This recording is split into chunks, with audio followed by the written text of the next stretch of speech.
മഴതോരും മുൻപേ സീരിയലിന്റെ latest episode review ആണ് പറയുന്നത്. അങ്ങനെ നെടുമ്പറക്കൽ നിന്നും തിരിച്ചെത്തിയ രാജീവൻ ഈ ഒരു കാര്യം പറഞ്ഞുകൊണ്ടായിരിക്കട്ടെ മനുവിനോട് വഴക്കിടുന്നത്. മനു, നീ വെറുതെ അലീനെ എങ്ങനെ സപ്പോർട്ട് ചെയ്യാനൊന്നും നോക്കണ്ട. അല്ലെങ്കിലും നീ അവളെ സപ്പോർട്ട് ചെയ്തിട്ട് നിനക്ക് എന്താ കിട്ടുന്നത്? നിന്റെ സ്വന്തം ആന്റിയല്ലേ വൈജയന്തി, അവളുടെ സന്തോഷവും അവളുടെ സമാധാനവും അല്ലേ നീ നോക്കേണ്ടത്. അന്നേരം മനു പറഞ്ഞിട്ട്, അത് പിന്നെ അങ്കിൾ, ഞാൻ എന്നും നന്മയുടെ ഭാഗത്ത് മാത്രമേ നിന്നിട്ടുള്ളൂ. അലീന അവിടെ യാതൊരുവിധ പ്രശ്നങ്ങളും ഉണ്ടാക്കുന്നില്ല. വൈജയന്തി വെറുതെ ഓരോ കുശുമ്പും കാട്ടിയിട്ട് ആന്റി ആയിട്ട് ഉണ്ടാക്കുന്ന പ്രശ്നങ്ങളാണ്, ആന്റി ആയിട്ട് വരുത്തി വെക്കുന്ന പ്രശ്നങ്ങളാണ് ഇതൊക്കെ. അല്ലാതെ അലീനയായിട്ട് അവിടെ ആർക്കും ഒരു ബുദ്ധിമുട്ടും ഉണ്ടാക്കിയിട്ടില്ല. അങ്കിളിൽ നിന്ന് അവിടെ പോയപ്പോൾ തന്നെ കാര്യങ്ങളൊക്കെ ഏകദേശം മനസ്സിലായിട്ടുണ്ടാവുമല്ലോ. അവൾ ആർക്കും ഒരു ദ്രോഹവും ചെയ്യാൻ ഉദ്ദേശിക്കുന്നില്ല. എല്ലാവരെയും നല്ല രീതിയിൽ തന്നെ അവൾ അവിടെ പരിചരിച്ച് മുന്നോട്ട് പോകുന്നുണ്ട്. പിന്നെ ആന്റിക്ക് മാത്രം എന്താണ് പ്രശ്നമെന്നാ എനിക്ക് മനസ്സിലാവാത്തത്. അങ്കിളിനെ അവൾ ശുശ്രൂഷിക്കുന്നുണ്ടെങ്കിൽ തന്നെ ആന്റിക്കൊന്നും മിണ്ടാതെ അവൾ അവളുടെ വഴിക്കങ്ങ് വിട്ടാ പോരെ. ഞാൻ ആന്റിയോട് ഒരുപാട് പ്രാവശ്യം പറഞ്ഞതാണ് ഒന്ന് ക്ഷമിക്കാൻ വേണ്ടിയിട്ട്. പക്ഷേ ആന്റിക്ക് എപ്പോഴും ആന്റിയുടെ വാശി മാത്രമേ ജയിക്കണമെന്നാണ്. അതിനു വേണ്ടിയിട്ട് ആന്റി വെറുതെ ഒരു പ്രശ്നമൊക്കെ ഉണ്ടാക്കി വെക്കാണ്. അന്നേരം രാജീവൻ പറഞ്ഞിട്ട്, അതിലൊന്നും നീ ഇടപെടേണ്ട കാര്യമില്ല. നീ ഏതായാലും അവൾ അവിടെ നിന്നും കൊണ്ടുവന്നു, അത് സമ്മതിച്ചു. ഇപ്പൊ ഏതായാലും അവൾ അവിടെ ആവശ്യമില്ല. വൈജയന്തിക്ക് അവളെ കാണുന്നത് തന്നെ സമാധാനക്കേടാണെങ്കിൽ പിന്നെ ആ അലീന അവിടെ നിന്നും പോയിക്കോട്ടെ. നീ ഇനി ഏതായാലും അവരുടെ കാര്യത്തിൽ ഇടപെടാനോ അതിൽ പോയിട്ട് തലവെക്കാനൊന്നും പോവരുത്. ഞാൻ ഇപ്പൊ തന്നെ സിംഗപ്പൂരിൽ നിന്നും ഇത്രയും പെട്ടെന്ന് തന്നെ ഇങ്ങോട്ടേക്ക് തിരിച്ചെത്തിയത് എന്തിനാണെന്ന് നിനക്കറിയാലോ. അത് വൈജയന്തിക്ക് വേണ്ടിയിട്ട്. വൈജയന്തിയുടെ സമാധാനം മാത്രമാണ് ഞങ്ങൾക്ക് 3 പേർക്കും വലുത്. അപ്പൊ പിന്നെ ഞാൻ ഇത്രയും ദൂരം തന്നെ ഇങ്ങോട്ടേക്ക് കഷ്ടപ്പെട്ട് വന്നതിന്റെ സീരിയസ്നെസ് ഒക്കെ നിനക്ക് മനസ്സിലായിട്ടുണ്ടാവുമല്ലോ മനു. അവളെ ഞാൻ ഏതായാലും അവിടെ നിന്ന് പറഞ്ഞയക്കുമെന്ന് അവരുടെ മുഖത്ത് നോക്കിയിട്ട് വെല്ലുവിളിച്ചിട്ട് തന്നെയാണ് ഞാൻ അവിടെ നിന്ന് പോന്നിരിക്കുന്നത്. അത് ഞാൻ എന്തായാലും നടത്തിയെടുക്കുക തന്നെ ചെയ്യും. അവൾ ഇനി ഏതായാലും ആ വീട്ടിൽ വേണ്ട. ആ വീട്ടിൽ അവൾ നിൽക്കുന്നത് മറ്റാർക്കും ഇഷ്ടമില്ലെങ്കിൽ പിന്നെ ഒരാളുടെ ഇഷ്ടത്തിന് മാത്രം അങ്ങനെ വിട്ടുകൊടുക്കാനൊന്നും പറ്റില്ലല്ലോ.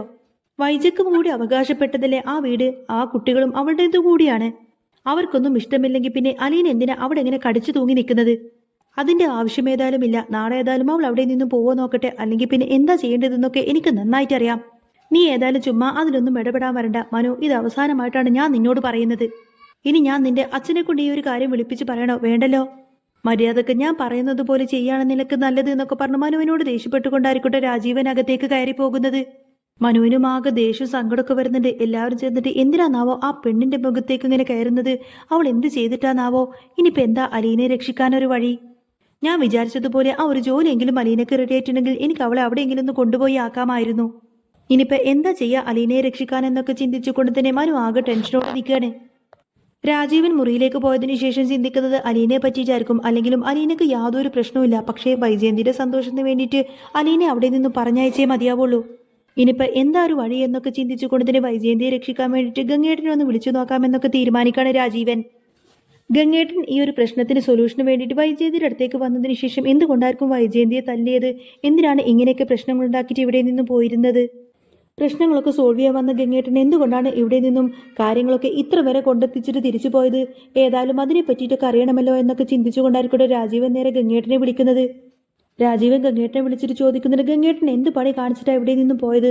വൈജയ്ക്ക് ഇത്രമാത്രം പ്രശ്നങ്ങളുണ്ട് എന്നുള്ള കാര്യമൊക്കെ ഗംഗേട്ടൻ അറിയില്ലേ? എന്നിട്ടും എന്തിനാണ് ഗംഗേട്ടൻ ബാലചന്ദ്രനെ സപ്പോർട്ട് ചെയ്തുകൊണ്ട് തന്നെ സംസാരിച്ചത്? ബാലേട്ടൻ വയ്യാത്തൊരാളാണെന്നുള്ള കാര്യമൊക്കെ ഞാൻ സമ്മതിച്ചു. പക്ഷേ നമ്മുടെ പെങ്ങളുടെ അവസ്ഥയും കൂടെ ഒന്ന് ഓർക്കണ്ടേ? വെറും ഒരു വേലക്കാരി പെണ്ണിന് വേണ്ടിയിട്ട് മനഃപൂർവ്വം അയാൾ നമ്മുടെ പെങ്ങളെ അവിടെ അവഗണിക്കുകയാണ്. ആ കാര്യങ്ങളൊക്കെ അയാൾ എന്നോട് തുറന്നു പറഞ്ഞു എന്നൊക്കെ പറയട്ടോ രാജീവൻ. അന്നേരം ഗംഗാധരൻ ചോദിക്കുന്നൊരു, രാജീവ, നീ എന്തിനാ കാര്യങ്ങളൊക്കെ അയാളോട് പോയി ചോദിക്കാൻ നിൽക്കുന്നത്? പ്രശ്നങ്ങളുടെ ഗൗരവൊന്നും മനസ്സിലാക്കാതെ നീയും വൈജയുടെ കൂടെ ഇങ്ങനെ വെറുതെ എടുത്തു ചാടാനൊന്നും നിൽക്കരുത് കേട്ടോ. വൈജയുടെ വാക്ക് മാത്രം കേട്ടിട്ട് നീ വെറുതെ അവിടെ നിന്നിട്ട് പ്രശ്നങ്ങളൊന്നും വഷളാക്കാൻ നിൽക്കണ്ട.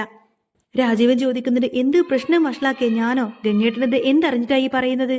അയാൾ നമ്മുടെ വീട്ടിലൊക്കെ എങ്ങനെ നിന്നിരുന്ന ആളാണ്. പക്ഷെ ഇപ്പൊ അയാൾക്ക് എത്രമാത്രം അഹങ്കാരമാണെന്ന് നോക്കിക്കേ. നമ്മളോട് എത്രമാത്രം ബഹുമാനത്തോടെ നമ്മുടെ മുന്നിലൊക്കെ ഓച്ചാനിച്ച് നിന്നിരുന്ന മനുഷ്യനാണ്. ഇപ്പൊ ഞാനിതേ ആ വീട്ടിലേക്ക് പോയപ്പോൾ അയാളുടെ ഒരു അഹങ്കാരം കാണേണ്ടത് തന്നെയായിരുന്നു. എന്റെ നേർക്ക് തോക്കൊക്കെ ചൂണ്ടിയിട്ടാണ് എന്നെ അയാൾ വെല്ലുവിളിച്ചത്. പറ്റുമെങ്കിൽ നിനക്ക് നിന്റെ പെങ്ങളെ കൂട്ടിയിട്ട് ഇവിടെ നിന്ന് പോവാമെന്നൊക്കെ പറഞ്ഞിട്ട്. ഏതായാലും ആ വെല്ലുവിളി സ്വീകരിച്ചിട്ട് തന്നെയാണ് ഞാൻ അവിടെ നിന്ന് പോന്നിരിക്കുന്നത്. ആ പിഴച്ച് പ്രസവിച്ച ആ പെണ്ണിനെ ഞാൻ അവിടെ നിന്നും പറഞ്ഞു വിടും. ആ പിഴച്ചവളെ അവിടെ നിന്നും പടിയിറക്കിയതിനു ശേഷം മാത്രമേ ഞാൻ ഇനി ഇവിടെ നിന്നും സിംഗപ്പൂരിലേക്ക് തിരിച്ചു പോവുള്ളൂ എന്നൊക്കെ പറയട്ടോ രാജീവൻ. അത് കേൾക്കുന്ന സമയത്തിന് ഗംഗാധരന് വല്ലാതാവാണ്. ഗംഗാധരൻ പറഞ്ഞിട്ട്, രാജീവ, നീ വാക്കുകൾക്ക് സൂക്ഷിച്ച് സംസാരിക്കണം.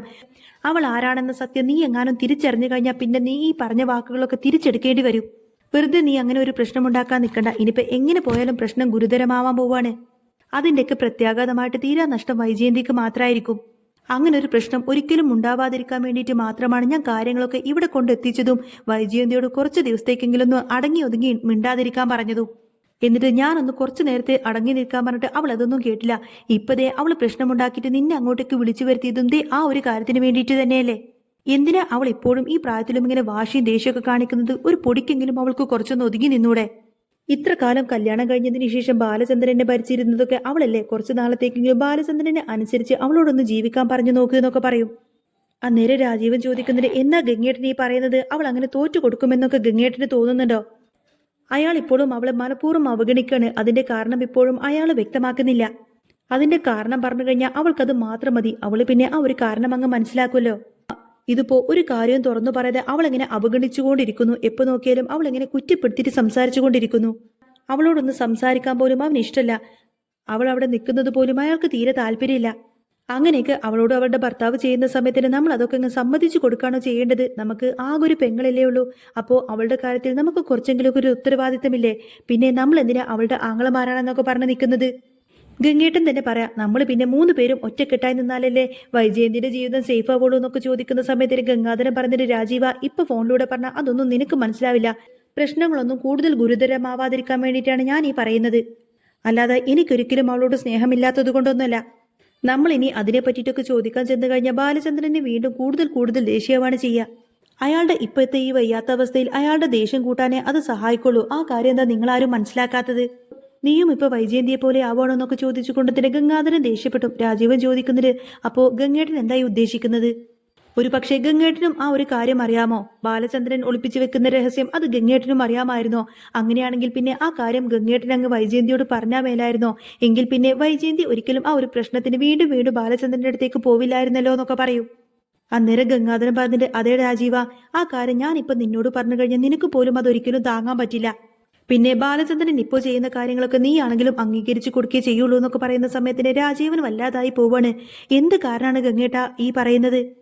എന്ത് കാര്യമാണെന്ന് വീണ്ടും ചോദിക്കുന്ന സമയത്തിന് ഗംഗാധരൻ പറഞ്ഞിട്ട്, അതെ, നമ്മൾ അയാളോട് ചെയ്ത കാര്യങ്ങളൊന്നും നീ ഒരിക്കലും മറക്കരുത് കേട്ടോ. എന്ത് കാരണം കൊണ്ടാണ് നമ്മൾ വൈജയന്തിയെ അയാൾക്ക് കല്യാണം കഴിച്ചു കൊടുത്തിരിക്കുന്നത്? ഏതായാലും നമ്മളെല്ലാവരും രഹസ്യമായിട്ട് മറച്ചു വെച്ചിരിക്കുന്ന ആ ഒരു സത്യം അതേതായാലും ഇപ്പൊ ബാലചന്ദ്രൻ തിരിച്ചറിഞ്ഞു കഴിഞ്ഞിരിക്കുന്നു. അത് തന്നെയാണ് ബാലചന്ദ്രന്റെ ഇപ്പോഴത്തെ ഈ ഒരു മാറ്റത്തിന് കാരണമെന്ന് പറയട്ടോ. രാജീവനൊന്നും മനസ്സിലാവുന്നില്ല. രാജീവൻ ചോദിക്കുന്നത്, എന്ത് കാരണം ബാലചന്ദ്രൻ മനസ്സിലാക്കിയെന്ന ഗംഗേട്ടൻ ഈ പറയുന്നത്? അന്നേരം കുറച്ചും കൂടെ വ്യക്തമായി കൊടുത്തിട്ട് ഗംഗാധരൻ പറഞ്ഞു കൊടുക്കുന്നത്, അതെ, വൈജയന്തിയുടെ കാര്യം തന്നെ.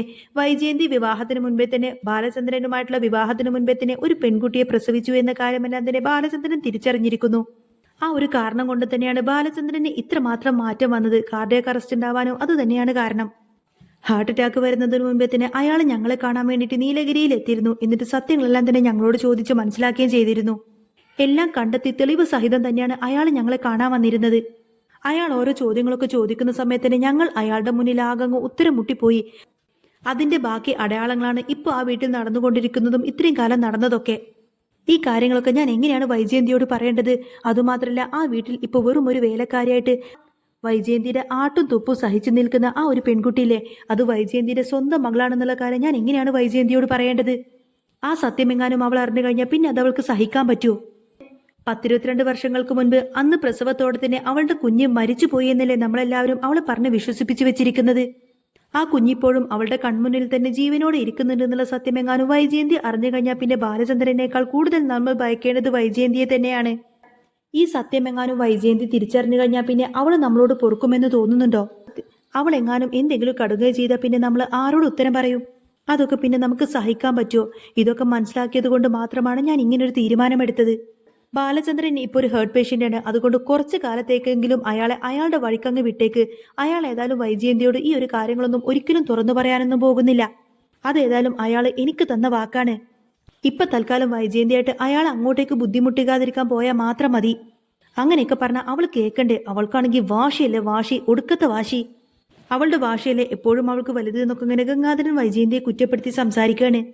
രാജീവനാണെങ്കിൽ ഗംഗാധരൻ പറഞ്ഞ വാക്കെല്ലാം കേട്ടിട്ട് ആകെ ഇങ്ങനെ ഞെട്ടിത്തെറിച്ച് ഷോക്കായിട്ട് നിൽക്കുകയാണ്. എല്ലാം കേട്ടതിന് ശേഷം രാജീവൻ ചോദിക്കുന്നുണ്ട്, ഗംഗേട്ടൻ ഈ പറഞ്ഞതെല്ലാം തന്നെ ശരിക്കും സത്യമാണോ എന്നൊക്കെ ചോദിക്കും.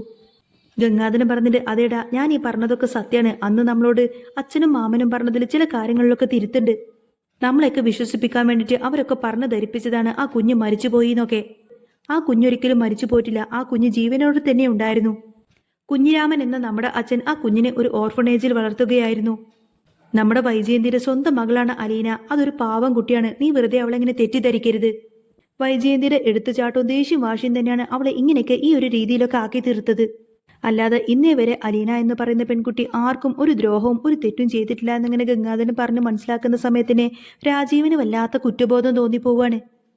എങ്ങനെയെങ്കിലും വൈജയന്തിയെ സന്തോഷവതിയാക്കി വെക്കാമെന്നൊക്കെയായിരിക്കും രാജീവൻ തീരുമാനിച്ചിരുന്നത്.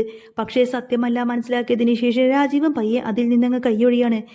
പിറ്റേ ദിവസം രാവിലെ തന്നെ രേവതിക്കുട്ടിയും അതുപോലെ ഗ്രേസ്യാമ്മയും മാമച്ചനൊക്കെ അലീനയെ കൊണ്ടുപോകാൻ വേണ്ടിയിട്ട് വീട്ടിലേക്ക് വരുന്നുണ്ട്. പക്ഷേ ബാലചന്ദ്രനാണെങ്കിൽ അവരുടെ കൂടെയൊന്നും അലീനയെ വിടുന്നില്ല. സത്യമെല്ലാം രാജീവൻ മനസ്സിലാക്കിയത് കൊണ്ട് തന്നെ രാജീവൻ ഒരിക്കലും പിന്നീട് വൈജയന്തിയോട് ഈ ഒരു സത്യമൊന്നും തുറന്നു പറയുന്നില്ല. എന്നാൽ വൈജയന്തിയുടെ ഭാഗത്തുള്ള തെറ്റെല്ലാം തന്നെ ബാലചന്ദ്രൻ കണ്ടുപിടിച്ചതോടുകൂടി തന്നെ സത്യമെല്ലാം തന്നെ രാജീവൻ അറിഞ്ഞല്ലോ. അതുകൊണ്ട് താൻ ഇനി എങ്ങനെ ബാലചന്ദ്രനെ ഫേസ് ചെയ്യുമെന്നൊക്കെ ചിന്തിച്ച് ചമ്മലോടുകൂടെ തന്നെ സത്യമെല്ലാം മനസ്സിലാക്കിയിട്ട് രാജീവൻ അവിടെ നിന്നും തിരിച്ച് വീട്ടിലേക്ക് പോവാണ്. ഗ്രേസ്യാമ്മയും മാമച്ചനും അലീനയെ കൊണ്ടുപോകാൻ അങ്ങോട്ടേക്ക് വരുന്ന സമയത്തിന് അവരുടെ കൂടെയൊന്നും ബാലചന്ദ്രൻ അലീനയെ വിടുന്നില്ല. അലീനെ എനിക്ക് സ്വന്തം മോളെ പോലെയാണ്, എൻ്റെ മൂത്ത മകളാണ് അലീന എന്നൊക്കെ പറഞ്ഞ് ബാലചന്ദ്രൻ അലീനെ ഇങ്ങനെ ചേർത്ത് പിടിക്കും. അതോടുകൂടി തന്നെ ഭയങ്കര സന്തോഷം തോന്നിപ്പോവാട്ടെ ഗ്രേസ്യാമ്മക്കും മാമച്ചനും. അങ്ങനെ അവർ അലീനയെ കൂട്ടാതെ രേവതി കുട്ടിയുമായിട്ട് അവിടെ നിന്നങ്ങ് പോകുന്നതോടുകൂടി തന്നെ വീണ്ടും വൈജയന്തിയുടെ ദേഷ്യം ഇരട്ടിക്കും. വൈജയന്തി പിന്നെ ആ ഒരു ദേഷ്യവും പകയും വെറുപ്പൊക്കെ ഇങ്ങനെ അലീനയോട് കാട്ടിത്തുടങ്ങാണ്. പോകെ പോകെ അലീനയും ബാലചന്ദ്രനും തമ്മിൽ അവിഹിതമുണ്ട് എന്ന കള്ളക്കഥ വരെ വൈജയന്തി പറഞ്ഞു തുടങ്ങും. എങ്ങനെയെങ്കിലും എന്ത് വില കൊടുത്താലും വേണ്ടില്ല, തനിക്ക് അലീനയെ അവിടെ നിന്നും പുറത്താക്കണമെന്നൊരൊറ്റ ലക്ഷ്യം മാത്രമായിരിക്കട്ടെ വൈജയന്തിക്ക്. പിന്നീട് അങ്ങനെ കുറേയധികം എപ്പിസോഡുകൾക്ക് ശേഷമായിരിക്കും അലീന തൻ്റെ സ്വന്തം കുഞ്ഞാണ്, 10-22 വർഷങ്ങൾക്ക് മുൻപ് താൻ പ്രസവിച്ച തൻ്റെ സ്വന്തം രക്തത്തിലുണ്ടായ കുഞ്ഞാണ് അലീന എന്ന സത്യമെല്ലാം തന്നെ വൈജയന്തി തിരിച്ചറിയുന്നത്. അപ്പോൾ നിങ്ങൾക്ക് ഈ ഒരു ചാനൽ ഇഷ്ടമാവുകയാണെങ്കിൽ സബ്സ്ക്രൈബ് ചെയ്യാനും സപ്പോർട്ട് ചെയ്യാനൊന്നും മറക്കല്ലേ.